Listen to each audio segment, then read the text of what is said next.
इस जैसे तैसे बनाए गए फोन को लॉन्च करने का टाइम आ गया, लेकिन लॉन्च से पहले एक बहुत बड़ा खतरा था।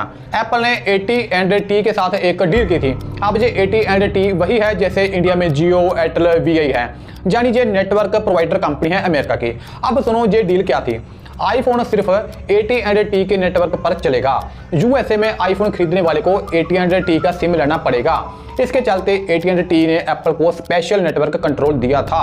दोस्तों उस टाइम नॉर्मली नेटवर्क कंपनियां ही डिसाइड करती थी कि फोन का डिजाइन कैसा होगा, एप्स क्या होंगे, फीचर्स क्या होंगे, सब कैरियर कंट्रोल करता था। बट एप्पल ने कंडीशन रखी, क्या?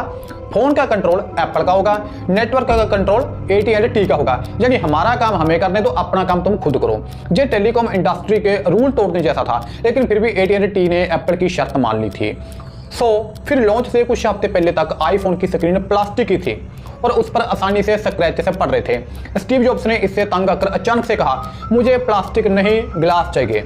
अब सोच के लॉन्च में सिर्फ कुछ दिन ही बचे हैं और आप पूरे फोन का मटेरियल बदल रहे हो। अब एप्पल टीम ने कॉर्निंग कंपनी के CEO को कॉल किया और कहा कि हमको करोड़ों स्क्वायर फीट गोरिल्ला ग्लास चाहिए और वो भी 6 हफ्तों के अंदर।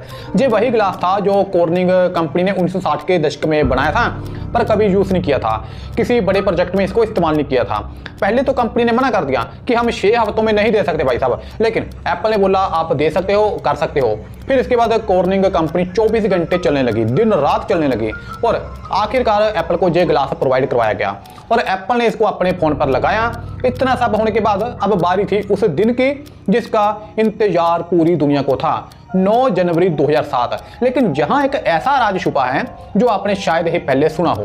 दोस्तों जब स्टीव जॉब्स स्टेज पर आए तो उनके हाथ में जो आईफोन था वो असलियत में एक प्रोटोटाइप था जो हर 5 मिनट में क्रैश हो जाता था। प्रोटोटाइप मतलब ये बस प्रैक्टिस करने के लिए बनाया हुआ फोन था, असली फोन नहीं था ये। तो स्टीव जॉब्स के पास स्टेज पर 5-6 अलग अलग आईफोन रखे हुए थे। क्यों? चलो बताता हूं। अगर एक फोन का सिस्टम अंदर से बंद होता तो वो चुपके से दूसरा फोन उठा लेते, क्योंकि स्टीव जॉब्स को एक फिक्स सीक्वेंस में ही एप्स खोलनी थी।